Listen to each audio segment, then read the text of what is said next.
নালদকাণ্ড একটা চক্রান্ত। একটা লোক আছে তালপাতার সেপাই না সেনাপতি কি বলে ডাকে সব তৃণমূলের নেতারা থাকে, সে অ্যালকেমিস্ট বলে একটা কোম্পানি ছিল তার খুড়শ্বশুরের, তাকে দিয়ে এই পুরো কাণ্ডটা করেছিল। এটা একটা চক্রান্ত, এটা কোনো আপনার কি বলে ওটাকে স্টিং অপারেশনই নয়। এটা ওই ভদ্রলোককে ইউজ করে একটা চক্রান্ত করা হয় বিভিন্ন লোককে। যখন সেই তালপাতার সেপাই রাজনীতিতে দাঁড়াতে চাইছিল তখন সে চায় যে তার বিভিন্ন যে সিনিয়র নেতা যারা আছে তাদের নামে একটা বদনাম লুটিয়ে দিতে, সেই জন্য এই কাজটা করা হয়েছিল। সুতরাং এইটা কোনো দুর্নীতির সঙ্গে এর সংস্থান অনেক দূরে। আগে চক্রান্তের দিকটা দেখতে হবে যে কে চক্রান্তটা করেছিল, কেন চক্রান্ত করেছিল, ওইটি তো শুরু করেছে, অ্যালকেমিস্টের তদন্ত তো শুরু করেছে। টিএমসি নেতাদেরই তো দেখা গেছিল সেই ভিডিওগুলোতে, টিএমসি নেতাদেরই তো দেখা গেছিল, আর কাকে দেখা গেছিল? তো সেক্ষেত্রে কি তারাও ওই চক্রান্তের শিকার? অবশ্যই অবশ্যই তারা চক্রান্তের শিকার। কেউ সেই চক্রান্তের শিকার হয়ে এখনো গিয়ে ওই তালপাতার সেপাইকে সেনাপতি বলে ডাকছেন। কোন যুদ্ধ তিনি জিতেছেন আমি জানি না। দাঁড়ালে দাঁড়াবেন, আমি কি ভয় পালিয়ে যাবো? যদি আমাকে বিজেপি তার বিরুদ্ধে দাঁড় করায় আমি কি ভয় পালিয়ে যাবো? এবং আমি দেখিয়ে দেবো তার দুর্বৃত্ত দলকে কিভাবে মোকাবিলা করতে হয়।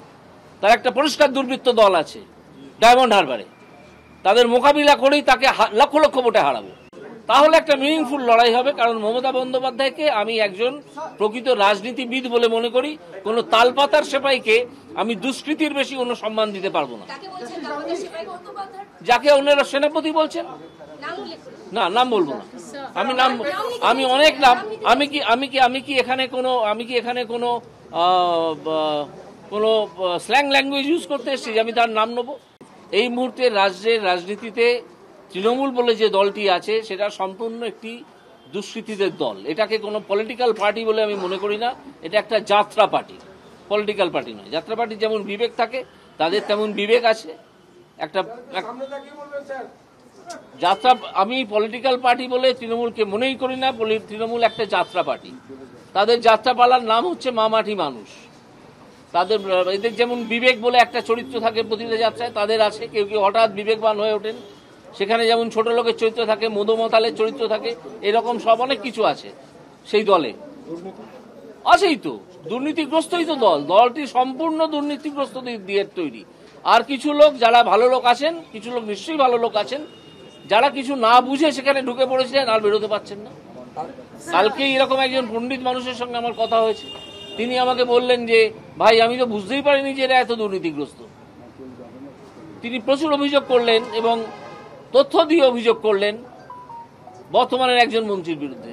তারা কেন ক্ষোভে ফুঁসছেন এতদিন বাদে এবং কেন দল ছাড়ছেন সেটা আপনারা খোঁজ নিয়ে দেখুন। এক্ষুনি মন্তব্য করার কিছু নেই, তারা নিশ্চয়ই কিছু বলবেন কেন ছাড়ছেন দল। তবে আমি যেটা বুঝতে পারছি যে তৃণমূল কিন্তু ভেতর ভেতর ভেঙে পড়ছে। এই তৃণমূল দল আর সেদিন পশ্চিমবঙ্গে নেই।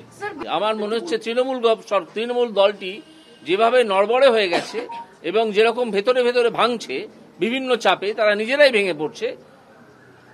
তাতে আমার মনে হয় যে 2009 সালে সিপিএম এর যেরকম অবস্থা হয়েছিল, এই 2024-এ তৃণমূলের সেরকম অবস্থা হবে। 24 অব্দি টিকবে নাকি দলটা? আপনি কি মনে করছেন 24 অব্দি দলটা টিকবে? ওখানে মাত্র 2-3টে অ্যারেস্টের প্রয়োজন। 2026 অব্দি দলটা টিকবে? ওখানে 2-3টে অ্যারেস্টের প্রয়োজন। দেখবেন পুরো দলটা ভেঙে পড়ে গেছে, দলটাই নেই।